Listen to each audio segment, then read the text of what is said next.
What did I want to achieve with this hike? Why did I go to this event?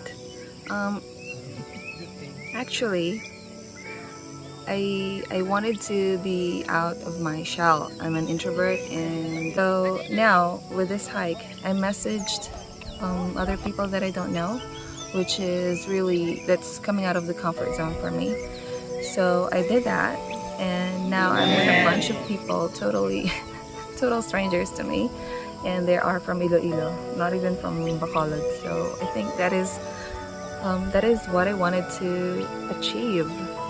So at the time that I planned the hike, I went out of Bacolod. I boarded the barge to go to Iloilo.